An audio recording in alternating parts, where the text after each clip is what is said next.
The Joint Committee on the National Security Strategy. This is the first evidence session into our inquiry into espionage cases and the Official Secrets Act following the collapse of the case involving the alleged spying activity for China.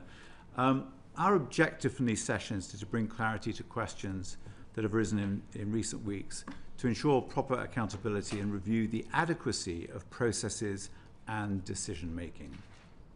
It's unusual for us to examine the details of such a case, but it is warranted given the scale of public concern.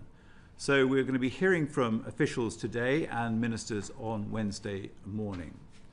I'd like to remind witnesses of their obligations to Parliament and the expectation of providing as complete answers as possible. So perhaps I could start by inviting those present just to introduce themselves. Thank you, Chair. My name is Stephen Parkinson. I'm the Director of Public Prosecutions. I'm Tom Little, KC, First Senior Treasury Counsel, and was the instructed advocate in the case that's the primary issue of your concern. Thank you. Stephen Parkinson, the situation we find ourselves in is quite extraordinary. Who do you think is responsible for the collapse of this case? First of all, Chair, may I say how disappointed I am that this case could not proceed to trial. I recognise and absolutely endorse the points that you have made about the nature of this case, and in particular the level of public concern. And I'm very conscious indeed that there were two victims in this case who were members of the House of Commons, who were the victims of a gross breach of trust, as was Parliament itself. In terms of your question, if I may say so, I don't think it is a question of blame. The responsibility of prosecutors is to place cases before the court on the basis of sufficient evidence to secure a conviction. And ultimately, the issue in this case is that we were not able to provide the evidence to sustain the case in respect of one essential element, which was the element that China was an enemy, as was required by the statute. Do you think on that point, do you think there was or did you ever get the feeling that the government wanted this case to fail? Nothing reached me. I should, I'm sure it's known to many members of the committee, but if I may just explain the division of responsibilities in terms of criminal cases. So we don't investigate cases. We look at the evidence and we make decisions about whether it meets our tests. But the relevance of this to your question is that until a very late stage, we weren't engaged directly with any witness. That was the responsibility of the police. So I do not know anything about the background to the statements that were produced. Our responsibility was to look at the evidence, to ask investigators to obtain more evidence if that was possible, and then evaluate whether our tests were met. And the key test for prosecutors is the evidential test, which is there a realistic prospect of securing a conviction? So you felt that you didn't have the evidence that was robust to put before a jury? We did in the first instance. What changed? What changed was the ruling in a case called Rusev, which imposed an additional requirement. So, as I've explained, one of the elements of the offence was to establish that China was an enemy, and our route to doing that was to frame a case on the basis that China was a threat to national security. Threat or an active threat? Well, at the time, a threat. The difference that Rusev, which was another case based on the same prosecution theory, in fact, of threat to national security. There was a ruling in that case which said that you can mount a case on the basis that, in that instance, Russia is a threat to national security, but you have to show that at the material time it was an active or a current threat to national security. So the statement that we had at the time in our case didn't go that far, so we asked for confirmation that at the material time, which was the dates of the offence, China was an active threat to national security.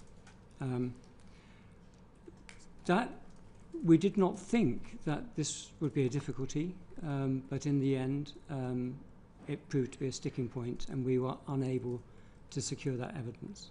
When you decided to drop the case, what advice did you take before coming to that decision? Well, there was an enormously experienced team involved in this case, comprising internal lawyers, very experienced in national security cases. Mr. Little, who sits on my right, was involved at the outset and was trial counsel. So we had advice from Mr. Little, we had internal discussions, and then the way these things develop with complex and sensitive cases in the Crown Prosecution Service, senior people have to be consulted. That happened as well. And a decision was taken, which ultimately I endorsed, that we would not be able to meet our test, that there was a realistic prospect of a conviction. And at what point did you decide that there was no alternative charges that could be pressed? Given the challenges that we'll come on to in a moment, but at what point do you decide there was no alternative charges that you might level at these two, such as plotting to or planning to commit espionage or any other similar legislation? Well, all this was in the mix, really, at a point at which we concluded that we could not prosecute the case, and that was late August of this year. If I may, perhaps I could just bring in Mr. Little at this point, who was closely involved in advising us on the issue. So just dealing with a couple of matters that you've raised, perhaps to try and join up some of the dots. The critical meeting, which was an unusual situation for leading counsel for the Crown to meet a witness in these circumstances, and I did that on the 14th of August, and I have a very clear recollection of that meeting because I needed to understand why the two previous attempts to get statements, statement number 2 and statement number 3 from Mr. Collins, why, as it were, what I thought would be relatively straightforward to be said, which was there was an active or current threat to national security, why that hadn't been articulated in clear terms. I also want to make it clear I was not concerned if the witness didn't use the word enemy. That would be a matter for the jury.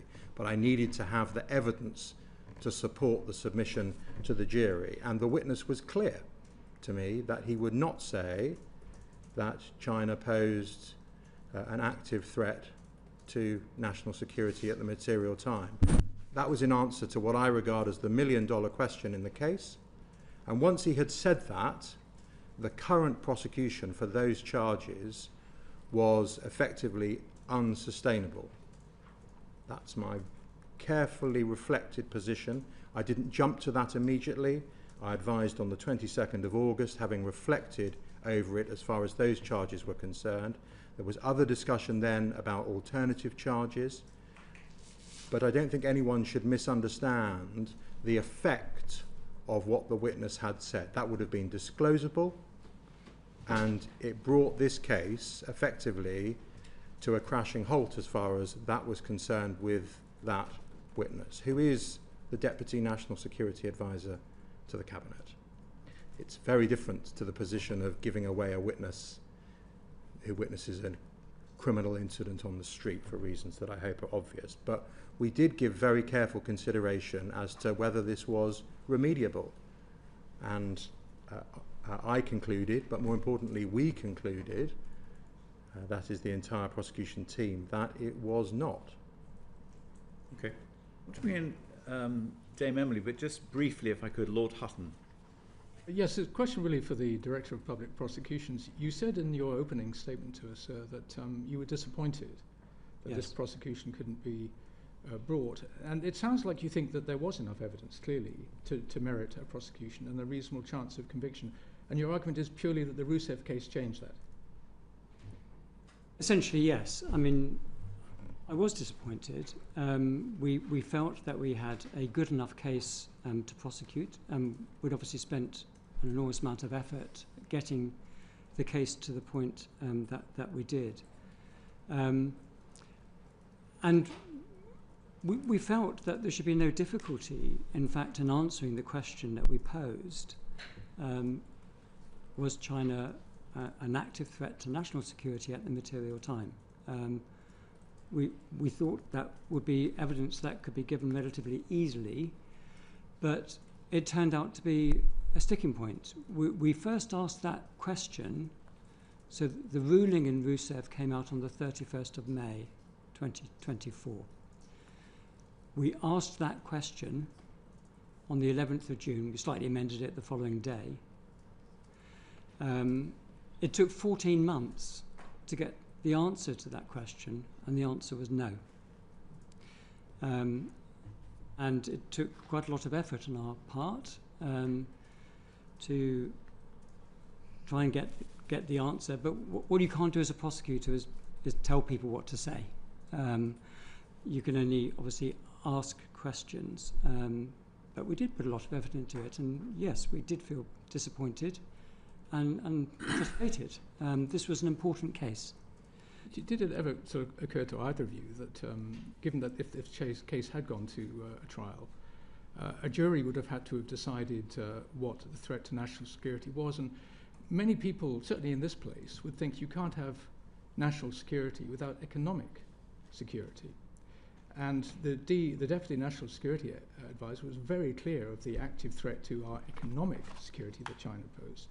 And neither of you felt that that was sufficient basis to put an argument to the jury that that in itself could have constituted a threat to our wider security interests. The question that was posed was, at the material time, was China an active threat to national security? The answer we got with the second statement was it was a threat to economic security. So the question wasn't answered in terms.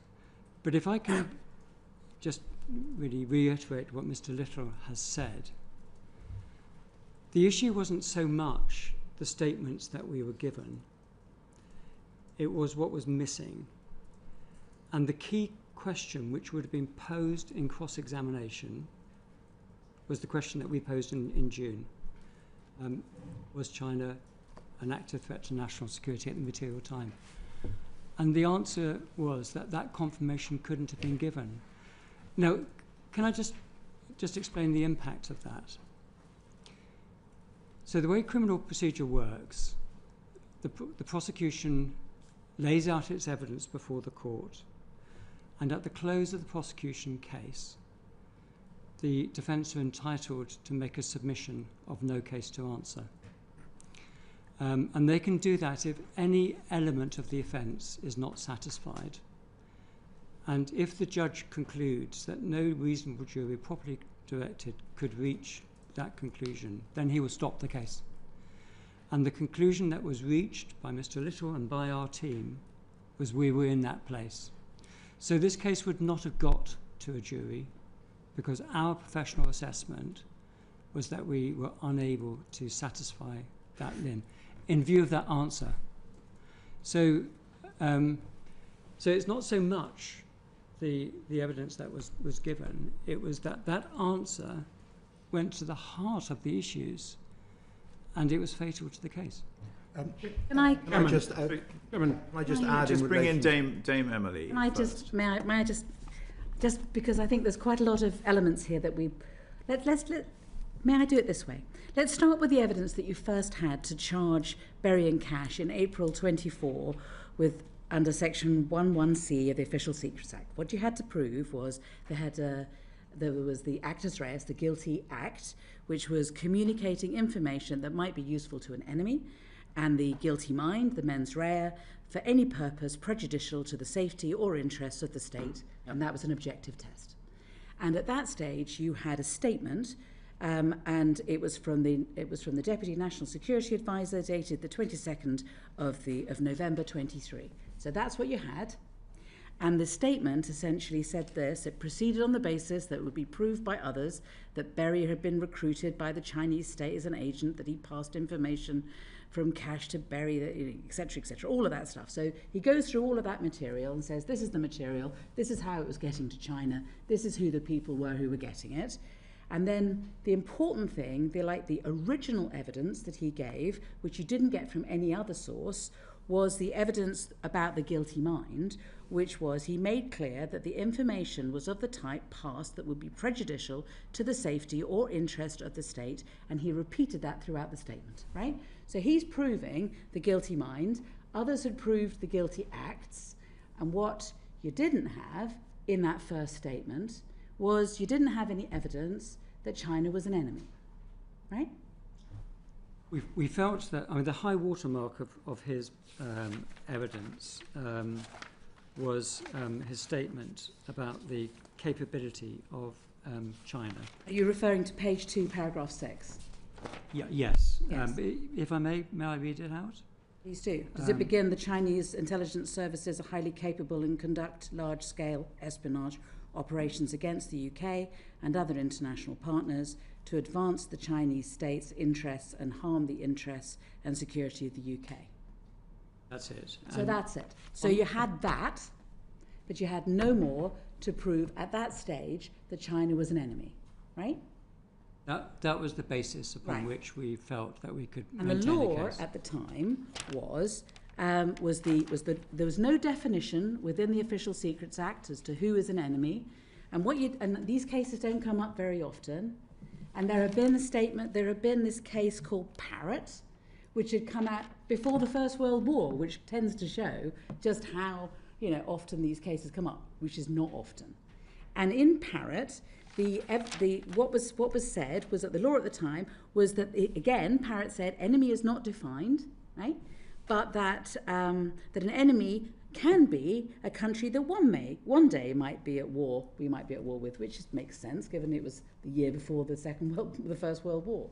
So again, very vague, but essentially saying we're not going to say what enemy means. So that's your law at the time. You've got that one statement saying that the Chinese intelligence services are capable and conduct large-scale espionage operations, etc., etc. So that's all you've got. And what you're doing, aren't you, when you charge them, is you're thinking, right, we have these different elements, we're going to leave it to the good sense of a British jury to decide whether or not China is an enemy. At that stage, when you were charging, that was what your thinking was, wasn't it? Well, at the stage we're charging, we had actually already begun and ultimately were successful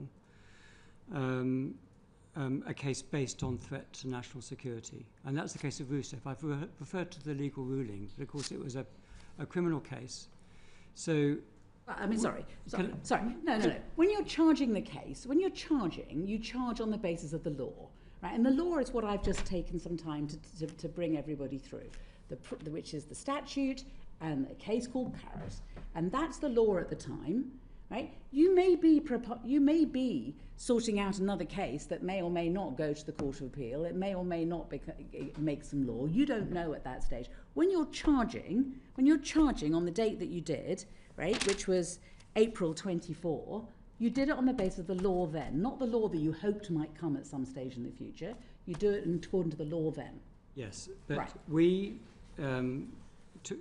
took the view in both cases that the enemy requirement could be satisfied by demonstrating that the state, in one instance Russia, in the other instance China, was a threat to national security.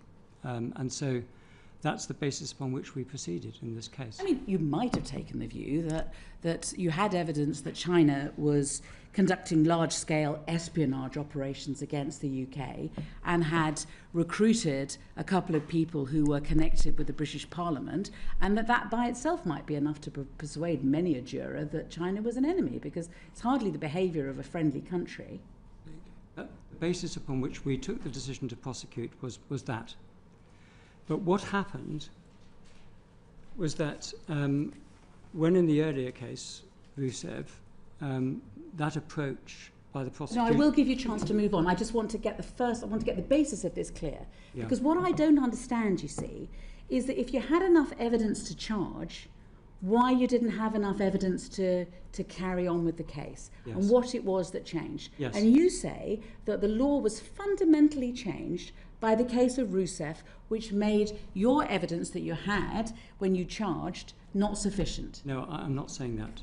If I may, can I just finish my explanation? Yeah. So the case of Rusev did confirm that you could base a case on the threat to national security posed by another state. But what it did was to also say that if you're basing a case on threat to national security, then you have to demonstrate that at material time it was a current threat. The difference that Rusev made was that we needed to demonstrate in terms that the totality of the threats posed by China during the period of the offences made China a threat to national security. We weren't quite there on our existing evidence, and so we asked for more. We asked for a positive statement from an expert in this area. The DNSA wasn't giving evidence as an individual. He was drawing on all the resources available within government to produce his evidence. So we're asking him for that bit more. But it turned out not only to be a sticking point, but to be a critical difference. But before we move on to the evidence that you got, or you didn't get when you tried to get more, I just want to know the basis upon which you were deciding that you needed to get more evidence. As I say, there might be many people, ordinary members of the public, who would be bringing common sense to this, this event through a jury, who might think large-scale spying on the UK, by China looks like the actions of an enemy to me. Yeah. So what changed it, you say, was Rusev. But don't you agree that the Court of Appeal said that it wasn't going to, this is in the case of Rusev, that they weren't going to establish a new meaning of enemy, that the term enemy should be approached in a common sense way. Now, lawyers know common sense way means that's why we have juries, because juries have so much more common sense than lawyers, frankly. And we need to get the jury to have a look and decide whether or not someone is an enemy. So Rusev is specifically saying we need to approach the idea of what is an enemy through a common sense way, i.e. we need to ask a jury. So we say that neither the approach in Parrott or Rusev was laying down a comprehensive test. They said that as well, as if you hadn't got the message from you need to ask a jury. They're now specifically saying we're not saying what a enemy is. Another country would be an enemy if the jury concluded that it was a country that Britain might one day become at war at. Well, obviously you weren't claiming, nobody was ever claiming that in relation to China necessarily, or maybe you were. Presumably you weren't. There was no reason why the term enemy should not also include a country that represents a current threat to the UK national security. That's also include. It's not this is the only way in which a country can be an enemy, is if they in future might be at war, or they represent a current threat to UK national security. They were specifically saying we are not saying what the definition of enemy was, so you should have just gone ahead and prosecuted it. Well, I'm sorry. Absolutely, they were saying that there isn't a comprehensive definition. They confirmed that you can bring a case on the basis that a country poses a threat to national security. But they defined the ambit. If you're going to bring a case on that basis, they defined, as you've just read out, that there's no reason why you can't bring a case on the basis that at the material time it was a current threat to national security. So obviously, to us, it felt that we had to be four square within the ambit of what they said, which is... No, but they said that there wasn't a clear definition. They just gave you an example, just like Parrott had given you an example of what an enemy might be. Rousseff had given you an example of what an enemy might be. But you could also have just asked a British jury, is China an enemy, particularly given the way it's been behaving?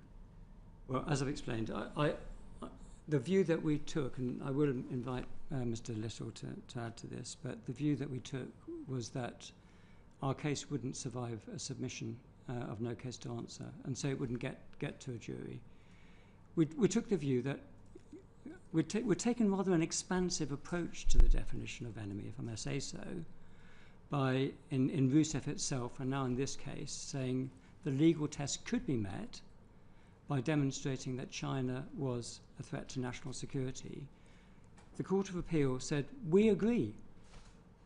But it clarified what would be required, and that was to demonstrate at the material time that China, in this instance, do you agree was with me or not that to national security? That you see, you're slipping back into claiming that that was the definition that the Court of Appeal was giving, but don't you agree that it's not a definition the Court of Appeal was giving, because they specifically said they weren't giving you a definition. They said this was an example and that it was up to the good sense of a jury to decide.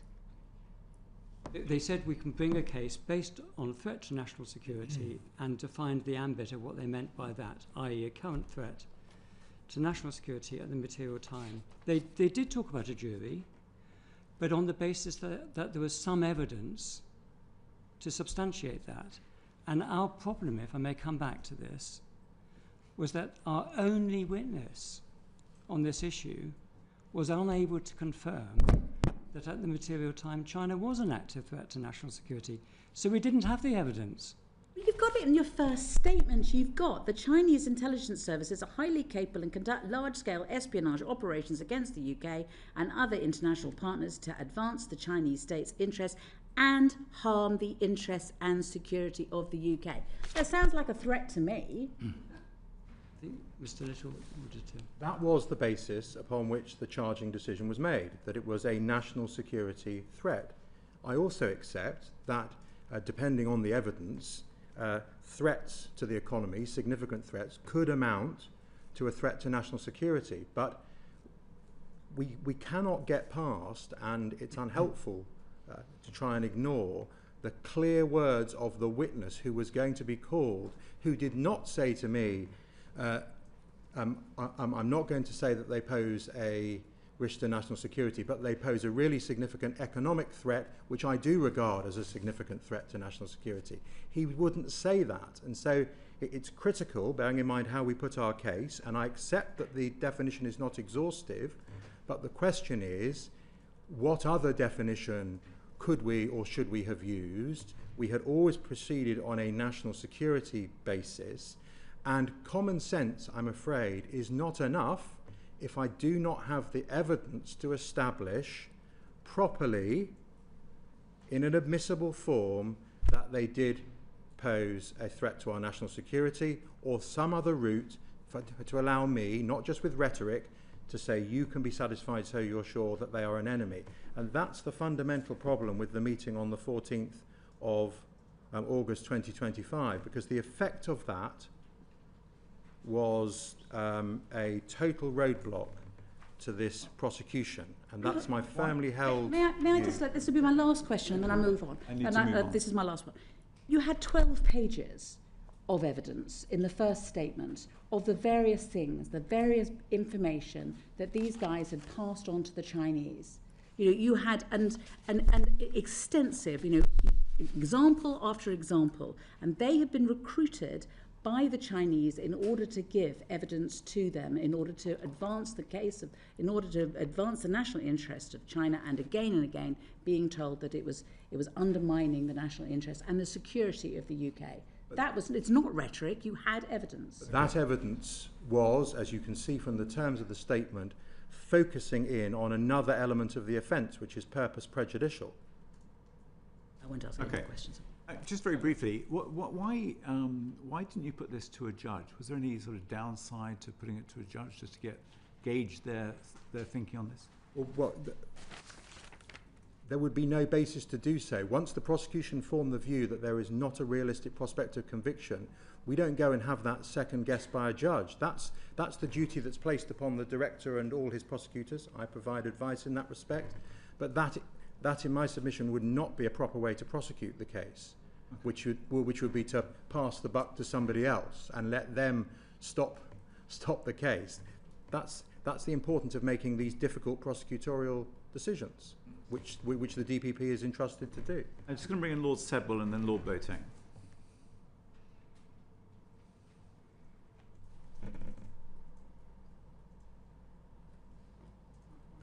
Can we hear you?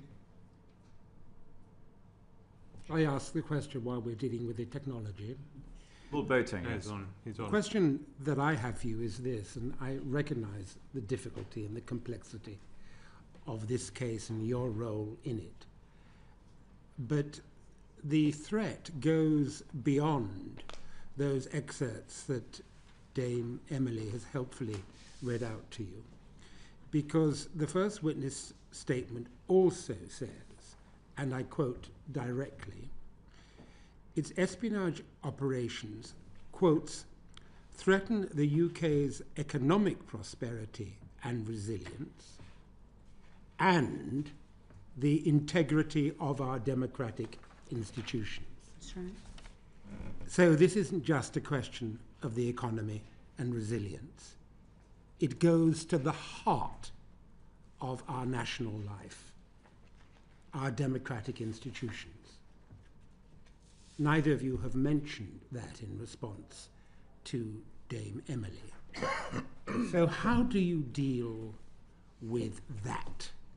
Because that would seem, on the face of it, to be the surest possible indication that we were dealing with an enemy, someone whose espionage operations threaten the integrity of our democratic institutions.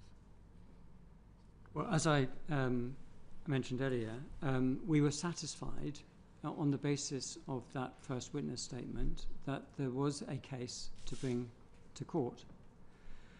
But I'm sorry to keep repeating this, but it's such an important point that I feel I need to. That at the end of the day, on the 14th of August, the witness could not give us the critical evidence that was required by the Rousseff ruling. Well, no, because the Rousseau ruling doesn't deal with the issue of the threat to our democratic institutions in a way that in any way alters the situation that you faced when you made the decision to charge. The statement is very, very clear. A threat to the integrity of our democratic institutions. Mr. Parkinson, in response to the chairman, you made the point that senior people had to be consulted. Was it anything, who were those senior people, and was it anything said by them that led you to reconsider your assessment of the witness statement that very clearly states the threat to the integrity of our democratic institutions? I apologise if I was unclear earlier. When I referred to senior people, I'm talking about the internal governance within the Crown Prosecution Service. The decision-making process involved only counsel and colleagues of mine in the Crown Prosecution Service. I did inform the Attorney General of our decision, but it was the purpose of the meeting was to inform him, not to consult him. You informed the Attorney General of your decision when? On the 3rd of September. And when you informed him of that decision, was there any question about the threat to the integrity of our democratic institutions? Well, he read counsel's advice. We had a discussion. I don't recall that particular issue, but the discussion was around the fact that we were unable to satisfy the enemy requirement for the reasons that I've given. Even though the witness said that at that time there was a threat to the integrity of our democratic institutions?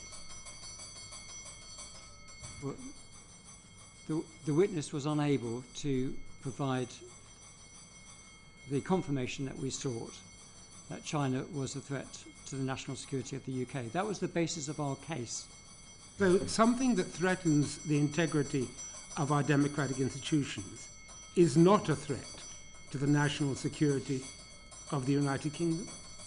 Well, I know that you are hearing from him later today, and with respect, maybe that's a question to put to him, but the question that we put to him was, can you give us the confirmation that we need in order to continue with this case? And he wasn't able to do so. Thank you. Lord Sebel.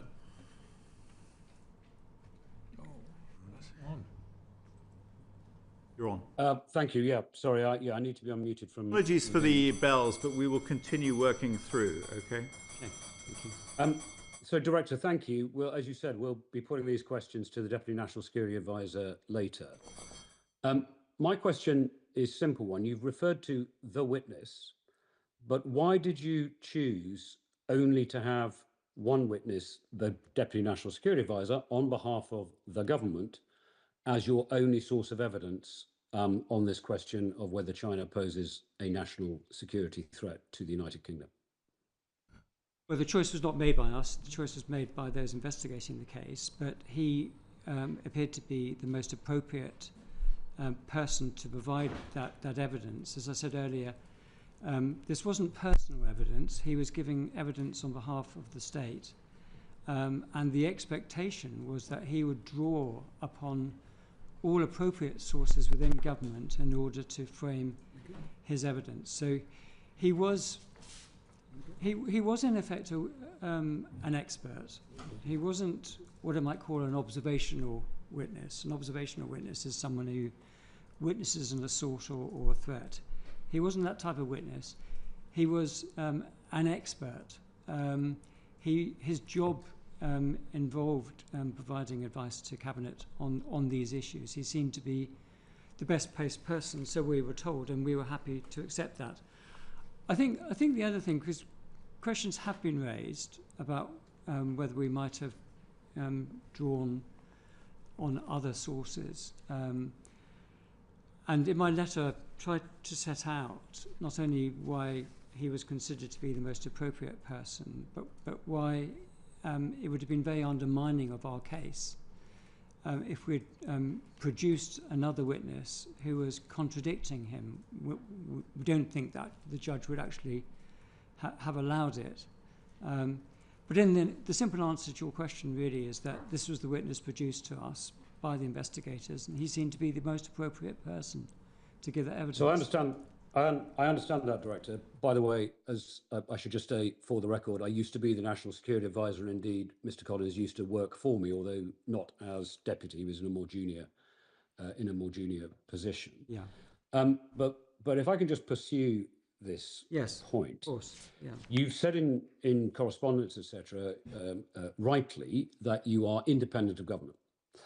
And so Mr. Collins is, as we've seen in his various witness statements, representing the government position. Of course, as the most appropriate person, he's there essentially as an institutional representative, not in a personal capacity as you have set out. But what you are seeking to do is demonstrate objectively to a jury that China is a national security threat to the UK, independently of government, because the government, he has reflected the government's position. And you have other evidence, for example, ISC, Intelligence and Security Committee reports, government responses, statements by various directors general of MI5, statements by people like me, former national security advisors, etc., all of whom you could have assembled to demonstrate that China is a national security threat to the UK, notwithstanding a potential concern that the government has chosen, clearly somewhat to your surprise, not to use that language themselves, presumably as a matter of government policy. So why did you, since you are independent of government, why did you not double down on that independence and secure other witness testimony that would have enabled you to demonstrate that test had been passed to a jury for the reasons Dame Emily set out? Well, as I've said, producing other witnesses that contradicted our witness, who we were bound to call, by the way, because we needed him to establish the prejudice element of the offence, may not have been allowed, but would have undermined our case. But he did refer to the integrated reviews of both July 2021 and 2023, which set out the overall government position in relation to China. And the integrated review of 2021 didn't refer to China as a threat. It referred to China as a systemic challenge that China poses to our security, prosperity and values. And the Deputy National Security Advisor also referred to the fact that the UK wished to pursue a positive trading relationship with China, as indeed did the integrated review. So he did reference both those reviews, which seemed highly pertinent. But I come back to the point that, you know, the Crown is indivisible, and he represented the state view. He could draw on all sources. I assume he did. Most of what he says in his witness statements is actually drawn from statements of government policy of one kind or another, and those referred to China not as a threat, as they did in relation to Russia, by the way, but as a challenge, and that was insufficient. So I do understand that point, Director, but those are statements of government policy, not statements of fact. That's the point. Integrated reviews are statements, public statements of government policy, and like all public statements of government policy, they are encompassing a range of different objectives. The simple truth with China is that it is both a national security threat and an economic opportunity, and various governments have been seeking to reconcile that tension for decades. And the fact that a government policy statement uses different language is not the same as a legal test of whether at least part of that is that China is a national security threat. And as I said, there are ample other sources of evidence associated with the Crown that state that China is a national security threat. And I entirely understand your point about the risk of contradicting the DNSA. But what would have happened, presumably, is he would have been cross-examined, including on the evidence that Dame Emily read out and you were discussing with her earlier, alongside other evidence from former Directors General of MI5, or indeed that you could simply put on the record, because these statements are on the record, and the jury could have then made a judgment as to whether government was ducking the question of China as a national security threat for wider policy reasons, which is not the legal test. It's a government policy test, and that's what we're trying to get to. I'll ask Mr. Litter in a second to come in on what would have happened at trial. But if I may say so, I completely agree with you. We were looking to the DNSA to provide evidence of the actual threat. I've said this in my letter, not what government policy was. But it appears he was unable to go beyond the government policy position. In the conference on the 9th of September, he said to Council that in relation to the 2021 to 2023 situation, he would not say that China was an active threat. And he went on to say successive governments had declined to categorise it as such. So we were looking to him to provide evidence of what the threat was in actuality. But in terms of what he was prepared to say, he was not prepared to go beyond that. But that's my point. He was stating government policy, and you were asking for an evidential test. Yes. He was unwilling to go beyond government policy and thus provide you with your evidential test, and we will interrogate him on that in the later session. Yes. My question is, knowing that, why did you not choose to draw on alternative sources of evidence, including from state servants, that did meet that evidential test? Because what it appears to be the case is, in effect, a government policy became your test rather than an evidential test. I understand the point entirely, and I agree that looks like the position that we had reached. But we were bound to call the DNSA. He had to be called. Of course. And so he would have faced that question. And you confirm, etc. And he would not have been able to give that confirmation. Well, he might have found under cross-examination that he had to go further than he was comfortable doing, because you would have had a range of other evidence, including from Directors General of MI5, including from the Intelligence and Security Committee, including for the government itself in response to the Intelligence and Security Committee, including his own initial witness statement, which you could easily have said, well, you know, Mr. Collins, you may now say you're not willing to say that, but all of this evidence demonstrates that that the government has accepted the China's national security. Isn't that the case? Yeah. Can I bring in Mr. Little, because he's the expert on what happens in trials? If a criminal trial was an inquisitorial process, yes, but he was my witness, so I couldn't cross-examine my witness about inconsistent statements from his own, from other emanations of the state. That's just not permissible in a criminal trial. Nor, in fact, can I call witnesses to impugn the credibility of my own witness when he is the Deputy National Security Advisor. This is not the position. This is straightforward criminal procedure. This is not the position of two eyewitnesses to something that takes place, and I can say to the jury, you can accept this witness on A and B but not C because they're mistaken about that for the following reasons.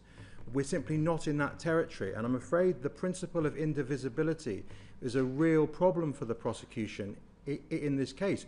Were it not so, and I could have put him into the witness box and cross-examined him myself, but that's simply not how a criminal trial works.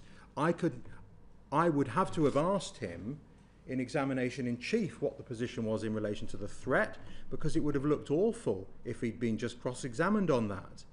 And he would, I am sure, have been consistent with what he told me repeatedly in conference. And he didn't tell me in conference, look, I could say so much more in private, or I could say so much more about the threat, but I can't because I have to just set out what the policy is. So having made the decision to rely on this witness, we could not give him away. He's a witness of truth. I have no reason to doubt him. I am forced to call him, and it is open season for the defence. And my view was that the judge would not in those circumstances have allowed us to call inconsistent evidence from no doubt very eminent and experienced witnesses who would have been able to comment on it. And that is a really important issue which everyone has to understand the realities of a criminal adversarial trial process. I would have to have called this witness first, and that would have been fatal. Right, I'm just very conscious of time, and we're going to run out of time. I'm going to be very brief. I'm sorry, look, I'm going to bring in Dame Emily. I've got one question. Because you've said that you decided to rely on this witness, and he had made it clear from the outset, before anyone was even charged, that he was not going to call the Chinese an enemy because of government policy. Government policy being Conservative Party policy at the time, but it continued throughout the time of his having had statements taken from him. Yeah. That's correct, isn't it? It is correct. And we were conscious of that when we made the decision to prosecute. But we concluded that we would be able to prosecute on the basis of threat to national security, and you didn't need to use the word enemy. By basing a case on threat to national security, we would meet the legal requirement. So it's not a question of using a word, it's can we satisfy the legal requirement, and we felt that our case did at that point. Isn't it clear the government just wanted to collapse Gavin, the case? Gavin, I'm sorry, we have to move on. Okay. Edwin Morello. Thank you, Chair. Just quickly so I'm clear on the timeline, you mentioned before that you had met with Mr. Little and the prosecution team and key advisors in the CPS before you made the decision not to proceed with the case. Do you make that decision, or do you make the decision based on the advice of others? Well, the decision was actually made by the head of the special crime team, and then reviewed by others, including by myself. But the decision making took place at a lower point in the organisation, but it was endorsed by me. I mean, in practice, obviously, you know, we prosecute 450,000 cases a year. I see only a tiny number of those. I am cited on the most complex and sensitive cases, and I can intervene. But in practice, you are reliant on the advice of others. Yes, but having said that, at the risk of the Chair's wrath, I must ask the question and allow others to ask the... May I just complete my answer? Obviously, given the volume of cases, I do rely heavily on my colleagues, but with the complex and sensitive cases that come to me, I do look very carefully at them, and from time to time I do push back, and I ask more questions, and I test and I challenge. And in this case, I considered it very carefully indeed, and I concluded that the right decision had been made. I think it's important to say that. In your view, does the National Security Act 2023 make it easier to prosecute espionage cases like this? Yes. Thank you. Sir Gavin. It's very interesting, actually. I was absolutely fascinated to hear about what you were saying about, because you thought it'd be quite easy to establish an active threat to national security. Is that correct? I think we felt that it followed from everything that had been said already. Did you actually, when you were speaking to the government, did you explain to them the implications as to, you know, the statement as it stood, as to how that would impact in terms of the ability to prosecute? So if I may go into just a little bit of detail, I don't want to give a long-winded answer, but as brief as you could. I will. I promise you. We made the request. It took some months before we had a substantive response, but on the 10th of December 2024, Council met the lawyer who'd been designated to act for the DNSA and to discuss what evidence might be given. I've seen the notes of that meeting, and it was made clear that the evidence we sought was critical. The language used was, we don't want to get into a situation in which the case is dismissed at half-time, which is the phrase lawyers use to describe a submission of no case. So Mr. Collins would have understood by not delivering the evidence that actually most people within the security establishment would say that they believed that China was an active threat to national security. By denying that to you, he effectively had the ability to collapse the case. Well, I assume that his lawyer explained the significance of his evidence. At the very latest, the DNSA would have understood this, because at the meeting on the 9th of September, it had already been made plain that the case could not proceed because he wouldn't give was unable to give the positive answer that had been sought. And so the context of that second meeting with Council, it would have been absolutely clear to him the importance of his evidence. But I'm sure that he really ought to have understood that before then. And so he would have been absolutely clear that the case would have collapsed in that sort of position. And he would have also understood that even though there's plenty of people within the security establishment that would have agreed with the fact that there was an active threat to national security, you couldn't effectively bypass him. So in essence, there was almost an active government policy to collapse the case. Well, I'm afraid I can't speak to what he thought. I know you're going to be speaking to him. All I can say is that he was unable to give us the evidence that we needed. Because he would have been, a little bit as Mr. Little was touching upon, it was quite clear that with him sticking with that position, no matter who you brought forward to the jury and the judge, effectively the whole case was going to be thrown out. That is the case. I mean, and I did say this in my letter, but I think it's worth just making this point. All routes by which we might establish that China was an enemy were closed. We couldn't go down the route of threat to national security for the reasons we've discussed. He had said we were aware that he was not prepared to say that China was an enemy or potential enemy. He was not prepared to say that China was opposed to or hostile to the interests of the UK. So there were no other options open to us. The case had to end. You sort of closed every avenue that you could possibly go down. Well, the consequence of the evidence he was unable to give was that the case was at an end. Thank you ever so much. Paul Robertson, briefly. Thank you. You don't want to come in? Okay. Dame Karen. Thank you very much. There was a point that the chair made at the beginning of the session that hasn't been answered, and it leans on from the questions you've just received, which was, you say there was no other avenues you could take, but could you not have gone through a different charge, espionage perhaps? We considered all potential charges, and this is where we ended up. But maybe I could ask Mr. Little, because I know he was advising on this. Yeah, I mean, we gave careful thought as to the evidence that we had and whether we could change horses as far as the offence is concerned. And I want to make it perfectly clear that if I thought there was any way in which I could properly have prosecuted this on the evidential stage using another provision under the Official Secrets Act or one of the other Official Secrets Act, then we'd have gone down that route. The last thing that I wanted to do was turn up in front of the judge in charge of the terrorism list and offer no evidence in the case for all of the reasons that are obvious and that the director has already raised. Okay, thank you. So when we met previously and in response to questions that we've put, you've been very clear that what you needed was some form of a statement around the policy of the government at the time the offences were committed. Is that correct? Well, what we needed was evidence that there was an actual threat.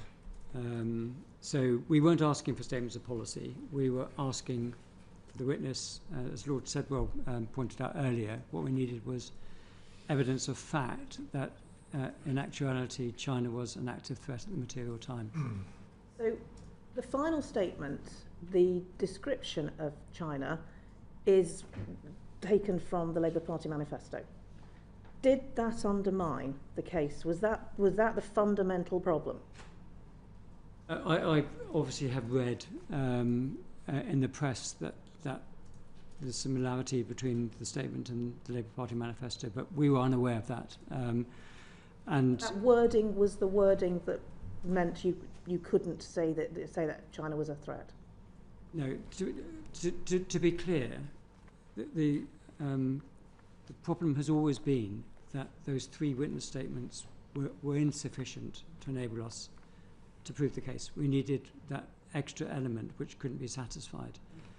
So I'm not criticising the content of the witness statements. The point that I made from the outset is that we needed more. And what was missing was a critical element. We will ask those questions to NSA shortly, but was there any government official, special advisor, minister or anybody that was informed prior to 1st of September that the case was potentially going to fall, potentially going to collapse? Not to my knowledge. So the timing is that the Attorney General was informed on the 3rd of September. Prior to that, he was aware that there were issues, as he'd mentioned in his own letter. So he was aware prior, but he didn't know that you were not going to proceed with charges? That's right. Okay, but he knew prior to 1st of September that there were issues with the case? We gave him regular updates, and we explained that we were looking for a further statement from the DNSA. And the final question. In the correspondence we've received, that after the request for the third witness statement was made, there were further emails from the CPS to clarify the ask. What clarification was required? I think the further emails were prior to the third witness statement. CPS sent an email on the 10th of July. And the third witness statement was the 4th of August. 4th of August. Yeah. And Mr. Little, you met on the 14th of August, was that right? Yes. Okay, so it was the 4th of August was the witness statement, 14th was the was your meeting, and then the 22nd of August is the advice that you couldn't proceed, just so that we've got all the dates absolutely clear. Yes. Okay, thank you. Lord Hutton. Could I just come back to this point about who knew what when? When was the Deputy National Security Advisor told that if he didn't provide this extra bit of evidence about China being an active national security threat, if he didn't provide that statement, that the case would collapse? Was he told that? Well, he wasn't. That wasn't the nature of the conversation. On the 3rd of September. Sorry, why wouldn't he have been told that? It seems the obvious question to put to him. May I just simply want to reframe, if I may, what happened. So on the 3rd of September, as I've mentioned, I informed the Attorney General of our decision. Then later that day, I informed the Cabinet Secretary of that decision and explained the reasons for it.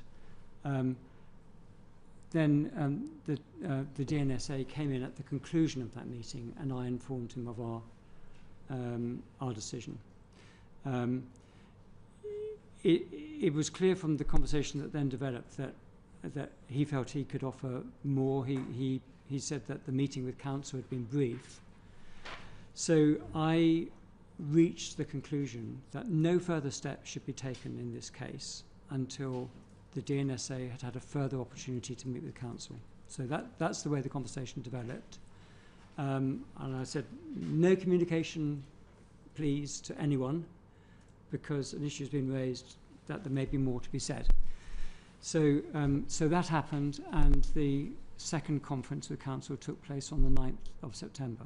But the DNSA was obviously aware of the context of that meeting, which was that we'd been on the point of offering no evidence. And so he would have understood the reason for the conference and the reason for the question.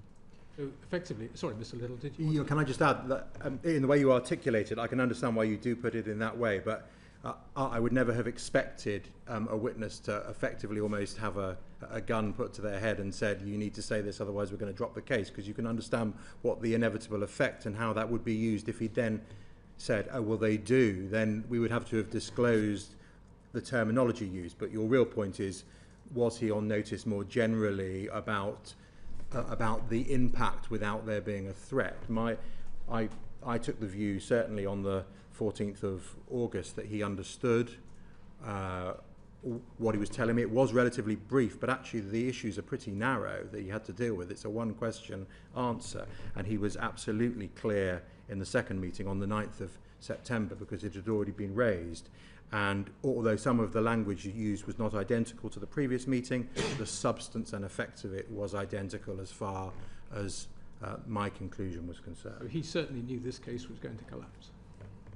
Well, you'll have to ask him, but I'd be surprised if he didn't. I think I could. Just very briefly on this thing about other charges, could you just explain to the committee why you didn't consider a charge under the Criminal Attempts Act? In respect of which underlying... The espionage activity of these two people, because clearly from the evidence that we've seen, they knew they were spying. They talk about, we're in it now, we're spies now. Why did you not think that they were attempting to breach the Official Secrets Act? Because it looks to me like they were. Well, we'd still have to establish, depending on what route you're taking through the Official Secrets Act, we'd still have to establish with an attempt that there was an enemy underlying it for a Section 1 offence under that legislation. So, but isn't... Sorry, I mean, obviously... I don't want to give sort of legal advice on the hoof. I really don't want to do that. But my understanding of the Criminal Attempts Act is that really, if the two people who were charged thought they were actually contravening the Official Secrets Act, that was enough to bring a criminal attempt prosecution. No, I don't think it's as easy as a yes or no answer to that. It would depend on how that was put, but I can't see how we could have maintained an attempt here to perform what would be impossible if I didn't have any element of them being an enemy. There are sometimes lateral ways in which one can deal with certain inchoate offences in relation to conspiracies and so on and so forth, but There was a conspiracy. But It looked there like certainly was a They were conspiracy. conspiring together, weren't they? Okay. Well, no, I do think this is rather important. Yeah, well, the question is, what would why they- didn't you charge him with conspiracy? Why didn't you add that to the indictment? Well, but we would, they would still have had, in this basis, they would still have had to have been an enemy as far as that was concerned. But by the first statement, there were espionage operations which threatened the integrity of our democratic institutions. What more do you need? Well, These men were conspiring to do that. Well, That was the evidence that was contained in the first witness statement. well, the problem that we had, and I'll go back to it again, is the unequivocal position that the witness took in the meeting on the 14th of August. And it's important that people don't shy away from that. I was at close quarters to him. I looked at the witness in the eyes, which is something that I've scarcely ever done, absent a expert such as a pathologist. It just doesn't happen. And it happened because of how important this case was, but the effect of that discussion was, in my view, terminal as far as the charge was concerned, and we did reflect upon alternative offences, but concluded that there wouldn't be a realistic prospect of conviction in relation to them. An espionage case couldn't have been brought because of what the witness said. Yeah, that's the view that we took, yes. Okay. Can I thank both the witnesses for your time today? Sorry for the interruptions with the vote bells and so on. We will now suspend our sitting for the second panel,